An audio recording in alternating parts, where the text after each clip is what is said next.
तो आइए दोस्तों, मैं आपको बताता हूं कि अगर आप दिल्ली में फंसे हैं और दिल्ली के बाहर कहीं भी जाना चाहते हैं और ई पास का अप्लाई करना चाहते हैं ऑनलाइन, वो कैसे करना है उसी के बारे में पूरा डिटेल्स बताने वाला हूं। यहां देखिए, आपको गूगल पे जाना है। गूगल पे जाके लिखना है दिल्ली। जैसे ही दिल्ली लिखे, दिल्ली गवर्नमेंट पोर्टल होम का ऑप्शन आ गया है। ये लिंक जो है वीडियो के डिस्क्रिप्शन में दे दूंगा, वहाँ से भी आप डायरेक्ट आ सकते हैं। जैसे उस पर क्लिक मारेंगे तो कुछ इस तरह का इंटरफेस खुलेगा। जैसे इंटरफेस खुलेगा तो ऊपर देखिए लिखा हुआ है कि अगर आप विदेश से आए हुए हैं, टूरिस्ट हैं, घूमने आए थे और फंस गए हैं, तो आप वहाँ के लिए भी अप्लाई कर सकते हैं अगर दिल्ली में हैं तो।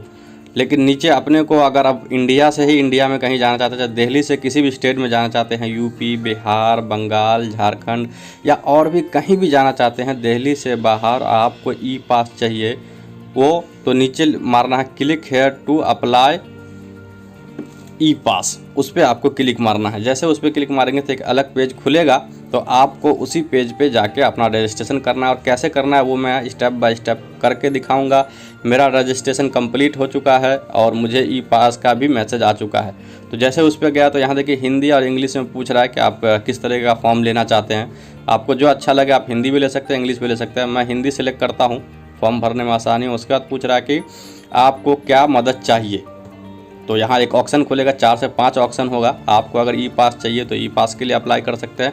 और भी 4-5 ऑप्शन है जो दिल्ली में रहने वाले हैं, उन लोगों को जो जो मदद चाहिए वो यहाँ आके अप्लाई कर सकते हैं। जैसे मैं इस पर क्लिक मारूंगा तो देखिए एक और पेज खुलेगा। यहाँ देखिए लिख रहा है भोजन की समस्या है। अगर आपको भोजन खाने को नहीं मिल रहा है या राशन की समस्या, आपको राशन नहीं मिल रहा है, तो उसके लिए भी अप्लाई कर सकते हैं। और भी अगर आप मज़दूर हैं और आपको 5,000 रुपये जो फॉर्म भरना पड़ता है, जिसमें 5,000 मिलता है मज़दूर को, वो भी फॉर्म भर सकते हैं। उसके बाद और भी बहुत कुछ है, लेकिन नीचे देखिए ई पास का ऑप्शन है, e pass for persons stayed in out of Delhi. मतलब दिल्ली के बाहर अगर आप जाना चाहते हैं ई पास लेके, या अपनी प्राइवेट गाड़ी से हो या फिर बस से हो, या फिर आपको इसी फॉर्म को लेके अगर सबमिट हो जाता है तो इसी फॉर्म को लेके आप स्पेशल ट्रेन से भी जा सकते हैं। यही रजिस्ट्रेशन वहाँ भी काम आएगा। तो मैं नीचे लिख दिया ई पास को अप्लाई कर दिया हूँ, क्योंकि मुझे अभी घर जाना है, उसके लिए ई पास की ज़रूरत है। तो आपको ई पास कैसे बनाना है वो मैं आपको बता रहा हूँ। यहाँ देखिए कुछ इस तरह का फॉर्म खुल जाएगा। उसके बाद आपको बोलेगा यहाँ अपना सारा फॉर्म फिलअप करने को, जिसमें सबसे पहला जो है आपको बोला जा रहा है कि आप अपना मोबाइल नंबर डालने को, जो आपका चालू हो mobile number, current mobile number डालना, वो मोबाइल नंबर यहाँ दे देना है। मैं आपके सामने वो पूरा फिलअप करके दिखाता हूँ, और मेरा अप्लाई होता है या नहीं होता है वो भी मैं आपके सामने दिखा दूंगा। तो मैं अपना मोबाइल नंबर दे दिया हूँ। उसके बाद मुझे पूछ रहा है कि आप अपना नाम दो। तो जो आपका नाम है आपके आधार कार्ड पे वो सेम नाम देना है। और यहाँ जितने लोगों का अगर आप साथ में जाना चाहते हैं, 4-5 लोग या 10 लोग, 15 लोग मिलके बस बुक कर रहे हैं प्राइवेट, तो आपको अलग अलग अप्लाई करना है। एक साथ एक ही लोगों का अप्लाई होगा। ई पास के लिए एक ही ई पास होता है। उसके बाद आपको पूछ रहा है कि आप माइग्रेंट्स हैं या स्टूडेंट हैं, मतलब काम करने वाले हैं या यहाँ पढ़ रहे थे या टूरिस्ट हैं। तो आप जो भी हैं, अगर स्टूडेंट है तो स्टूडेंट सिलेक्ट कीजिए। अगर आप काम करने आए हैं, फंस गए हैं, तो वो सिलेक्ट कर सकते हैं। मैं माइग्रेंट सिलेक्ट कर दिया। उसके बाद मुझे पूछ रहा है कि आप दिल्ली में ही इस शहर से उस शहर जाना चाहते हैं, ये ज़िला से दूसरे ज़िला, या फिर आप दिल्ली के बाहर आउट ऑफ दिल्ली जाना चाहते हैं। तो मुझे आउट ऑफ दिल्ली जाना है, मतलब दिल्ली से बिहार जाना है। आपको यूपी जाना होगा, जहाँ भी जाना होगा तो आउट ऑफ दिल्ली को सिलेक्ट करना है। आउट ऑफ दिल्ली नाव जो है उसको सिलेक्ट करना है। उसके बाद आपका जो है फॉर्म अप्लाई किया जाएगा। उसके बाद पूछ रहा है कि एड्रेस इन दिल्ली, पूछ रहा है आपको कि अभी आप दिल्ली में जहाँ पे भी है उसका एड्रेस लिख दीजिए। तो जो भी आपका एड्रेस है, जहाँ पे है, जिस एरिया में, वहाँ का एड्रेस आपको डाल देना है कि मैं यहाँ पे हूँ, क्योंकि यहाँ से कहाँ जाना है वो आपको वो बताएंगे। तो और ये जो ई पास का फॉर्म है ये बहुत जल्दी अप्लाई ले लिया जाता है। अप्लाई भी कर देते हैं, वेरिफिकेशन करके आपको 4 से 6 घंटे में आपको बता दिया जाएगा कि आपका वेरीफाई हो चुका है। तो मैं डाल दिया न्यू दिल्ली एड्रेस में। उसके बाद मुझे पूछ रहा है कि आप न्यू दिल्ली में कौन से ज़िले से हो। जो ज़िला होता है दिल्ली का, south west Delhi, new Delhi, और ऐसे करके बहुत सारा ज़िला है। तो आप सिलेक्ट कर लीजिएगा आपका जो भी ज़िला है। नॉर्थ दिल्ली है, उत्तर वेस्ट दिल्ली है। तो मैं ऊपर जो है सबसे ऊपर उसको सिलेक्ट करता हूँ। यहाँ देखिए मैं सिलेक्ट कर लिया हूँ। उसके बाद मुझे पूछ रहा है अदर स्टेट यूटी। यहाँ देखिए अदर स्टेट यूटी पूछ रहा है मेरे को कि मतलब आप कौन से स्टेट में जाना चाहते हैं। तो यहाँ देखिए बहुत सारा फॉर्म जो है, पूरा हिंदुस्तान में जितना स्टेट है सब स्टेट को यहाँ दिखाया गया है। आंध्र प्रदेश है, अरुणाचल प्रदेश है, आसाम है, बिहार है, और भी बहुत है, दिल्ली है, गोवा है, गुजरात है, हरियाणा है, हिमाचल प्रदेश है, जम्मू एंड कश्मीर है, झारखंड है, कर्नाटका है, केरला है, मतलब महाराष्ट्र बहुत है, मतलब जितना भी स्टेट है ना, पंजाब भी अगर जाना चाहते हैं तो वहाँ भी है, उत्तर प्रदेश है, उत्तराखंड है, झारखंड है, लेकिन मुझे जाना है बिहार, तो मैं बिहार सेलेक्ट करता हूँ। अगर आपको जहाँ जाना है वो सिलेक्ट कर लेना है। उसके बाद नीचे पूछ रहा है कि बिहार की कौन से डिस्ट्रिक्ट में जाना चाहते हैं आप, तो मुझे दरभंगा जाना है, मैं दरभंगा सिलेक्ट करूंगा। और आप जब सिलेक्ट कर लेंगे तो आपको बहुत सारा ऑप्शन आएगा, आपका जो भी जिला होगा वो सिलेक्ट कर लेना है, तो मैं दरभंगा सिलेक्ट कर लिया। उसके बाद पूछ रहा है एड्रेस इन अदर स्टेट, मतलब आप जिस बिहार में जाना चाहते हैं लेकिन कहाँ पे जाना चाहते हैं, तो आपको स्टेट में लिखना है बिहार, पहले लिखना है बिहार, दूसरा उसके आगे लिखना है आप जिस जिला में जाते हैं, जो ऊपर आप सिलेक्ट किए थे तो दरभंगा लिखना है। उसके बाद आपको लिखना है आपका ब्लॉक, जो पुलिस चौकी है वहाँ का एड्रेस लिखना है। उसके बाद आपके गांव का नाम लिखना है। याद रहे आपको पहले ब्लॉक डालना है, क्योंकि यहाँ से जो भी गाड़ी जाती है, प्राइवेट हो या फिर ट्रेन हो, वो पहले आपको ले जाके ब्लॉक में छोड़ते हैं, आपके पुलिस थाना में छोड़ते हैं, वहाँ से आप अपने घर जा सकते हैं। तो पहले आपको अपना ब्लॉक सिलेक्ट करना, उसके बाद फिर गाँव का नाम सिलेक्ट करना। उसके बाद यहाँ पूछ रहा है कि आप किस बस से, मतलब बस से जाना चाहते हैं या ट्रेन से, सॉरी बस से जाना चाहते हैं या 4 चक्का से जाना चाहते हैं, किस गाड़ी से जाना चाहते हैं। तो आप उसके बाद आपको डेट सिलेक्ट करना है कि कौन से डेट को आपको जाना है।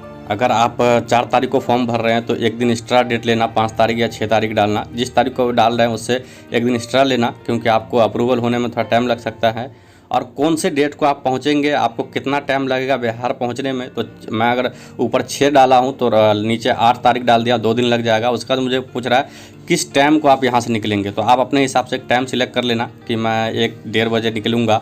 उसके बाद आउट ऑफ टाइम पूछ रहा है कि आप वहाँ पहुँचेंगे कितने में। आपका एक अंदाज़न ये बता रहा है, बीच में हो सकता है कहीं पर चेक इन होगा, किसी वजह से रुक जाएंगे तो वो अलग बात है, लेकिन फॉर्म में आपको पूछा जा रहा है कि आपके पहुँचने का टाइम क्या है, तो आपको अपने हिसाब से डाल देना है। मैं यहाँ डाल दे रहा हूँ 4:30 बजे, क्योंकि यहाँ से निकला हूँ 1:30 पे, तो 2 दिन के बाद 4:30 बजे वहाँ पहुँचूँगा, ऐसा कुछ मैं डाल दिया हूँ। उसके बाद नीचे पूछ रहा है आईडी प्रूफ, आपका आधार कार्ड का एक फ़ोटो देना है। अगर आपके गैलरी में फ़ोटो खींच के रखे हुए हैं तो वहाँ से भी अपलोड कर सकते हैं, नहीं तो फिर डायरेक्ट यहाँ कैमरा का भी ऑप्शन आ जा रहा है, तो आप कैमरा से भी डायरेक्ट आधार कार्ड फ़ोटो निकाल सबमिट कर सकते हैं। लेकिन मैं चलता हूँ मेरे गैलरी में, और गैलरी में जाके मैं वहाँ से एक फ़ोटो ले लेता हूँ जो आधार कार्ड का मेरा फ़ोटो है। उसके बाद नीचे पूछ रहा है आरसी ऑफ व्हीकल नंबर, आपका कौन सा, मतलब कौन सी गाड़ी से जाना चाहते हैं। जब आप 4-5 लोग 10 लोग मिलकर अगर कोई गाड़ी बुक किए हैं तो उनका एक नंबर यहाँ होता है, उस नंबर का नंबर प्लेट जो होता है गाड़ी का, उसका फ़ोटो लेके आपको यहाँ अपलोड कर देना है। यहाँ देखिए अपलोड करने के बाद आपका फॉर्म एक बार चेक कर लेना है कि आपने जो भी डाला है वो सही डाला है कि नहीं। अगर आप गाड़ी से नहीं जाना चाहते, ट्रेन से जाना चाहते हैं, सिर्फ और सिर्फ ट्रेन से जाना चाहते हैं, तो आपको NA सिलेक्ट करना है, स्पेशल ट्रेन से जाना चाहते हैं। तो अगर आप अपनी गाड़ी से जाना चाहते हैं, प्राइवेट गाड़ी हो या 10-20 लोग के मिल के कोई गाड़ी बुक कर रहे हो प्राइवेट, तो उनके लिए आपको NA सिलेक्ट नहीं करना है, 1 लिख देना सिर्फ। लेकिन अगर आप ट्रेन से ही सिर्फ जाना चाहते हैं तो वहाँ NA सिलेक्ट कर देंगे तो आपको उस तरह का फॉर्म दिया जाएगा। उसके बाद नीचे देखिए आई एग्री का ऑप्शन है सबसे नीचे। मैं आपको अभी जूम करके दिखा रहा था क्योंकि आपको फॉर्म भरने में आसानी हो। अभी मैं जूम इन कर देता हूँ, उसके बाद आपको समझ में आ जाएगा। नीचे देखिए यहाँ जो है आई एग्री का ऑप्शन है कि हाँ मैंने सब चीज़ सही भरा है। उसके बाद आपको एक सबमिट का ऑप्शन मिल गया। सब फॉर्म भरने के बाद आपको सबमिट का ऑप्शन मिला। जैसे ही सबमिट पे क्लिक मारेंगे, देखिए मैं आपके सामने सबमिट पे भी क्लिक मारने वाला हूँ और देखने वाला हूँ कि मुझे अप्रूवल दिया जाता है कि नहीं। जैसे ही मैंने सबमिट पे क्लिक मारा तो यहाँ देखिए लिख कर आपका आवेदन सफलतापूर्वक जमा हो गया है।